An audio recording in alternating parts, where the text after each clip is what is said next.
দেখেছু আমার ফুলসজ্জা আমার খেয়াল নেই, পাড়ার ছেলেরা বক্সবাজি আমাকে মনে করিয়ে দিচ্ছে খেলা হবে। খেলা তো আজ একটা হবে, হয় লুডু খেলা হবে, নয় সারা রাত কবাডি খেলা হবে। চলে যাই চো চো করে দেখি আমাদের বউ কিরম সাজগোজ করে আছে, এসে গল্প করিয়ে।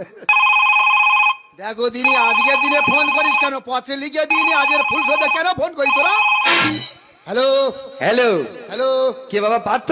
হ্যাঁ মামা, আমি পার্থ বলছি, বলো। ও বাবা, আমি তোমার মামা বলছি। তুমি ফুলসজ্জা করে কত দূর আগিয়ে গেছো বাবা? এই তো খাটের পাশে গ্যাট হয়ে দাঁড়িয়ে আছি। ওই খাটের পাশে খাট পাঁচা করে ধরে দাঁড়িয়ে থাকো, তোমার খাটে উঠতে হবে না। বাবা তোমার বয়স হয়ে গেছে মামা, তুই ফুলসজ্জা মনে ভুলে গেছি। ফোনটা কত, ফোনটা কত? ও বাবা, তোমার ভালোর জন্য আমি ফোনটা করেছি। কি বলি শোনো, কি তোমার ঘরে টিভি টিভি আছে? মামা আজকের দিনে মানুষ ফুলসজ্জা রাতে টিভি দেখবে, তুই ফোনটা কত, ফোনটা কত? আমি কি বলি শোন, টিভি আছে কি বল? হ্যাঁ টিভি আছে। টিভি যদি থাকে টিভিটা চালু করে দেখ, তো সব চ্যানেলে বড় বড় করে তোর খবর দেখাচ্ছে। হায় ভগবান, তাহলে কি চাকরির কোনো অলক্ষণে খবর টিভি দেখাচ্ছে নাকি বলো দিদি? আগে টিভি ভালো খবর শোনাবি, নলে সকালে তোর আচার মেরে ভেঙে দেবো। দিয়ে চাবে ব্যাটারি কিনতে ভুলে গেছি, রিমোটও কাজ করে না রে। এখনকার বিশেষ বিশেষ খবর হলো, যারা বর্তমান দিনে ঘুষ দিয়ে চাকরি করছিল তাদের মুখে আর বুকে ছাতায় নাতি মেরে চাকরিগুলো সব এবার কেড়ে নেওয়া হবে। এই খবর যদি মেয়ের ঠাকমা শুনে যাওয়ার ফুলসজ্জা ঘেঁটে ঘোয়া করে দেবে।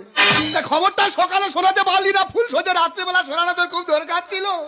কেন সর্বনাশটা করতে যে আজকের দিনে দিব? পার্থ, বলো ওরে পিতা। এই নাও দুধটা খেয়ে নাও। না দুধ খাবো না। কেন, কি হয়েছে? শরীর বিরাট খারাপ। কি হয়েছেটা কি? এক টিভির খবর মাতার বাবরে বেজি দিয়েছে। কি হয়েছে আমাকে খুলে বলবে তো? সত্যি খাবে? হ্যাঁ। শেষ খাওয়া খাবে? কি বলছো কি? নিদেন খাওয়া খাইয়ে দে। হ্যাঁ। যাও দোকানে গিয়ে 50 মুড়ি আর দুটো বড় বড় চপ নিয়েছে, গালের বিয়ে থে থে ঢুকিয়ে দাও। এই পার্থ, তোমার কি হয়েছে? আজকে আমাদের ফুলসজ্জা আর তুমি কিনে চপ আর মুড়ি খাবে? মনে হচ্ছে মেয়েটা এখন এই সব টিভির খবর শোনেনি, এই ফাঁকে ফুলসজ্জা সেরে নিয়ে বেরিয়ে চলে যায়।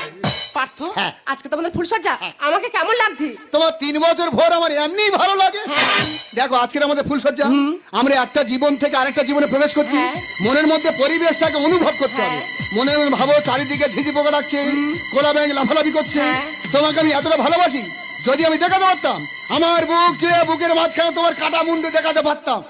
পার্থ, আজকে দেখাবো না, শরীর অসুস্থ হয়ে যাবে না? তোমার নামটা কোথায় লিখে বলো, আমার হাতে না আমার হৃদয়ে?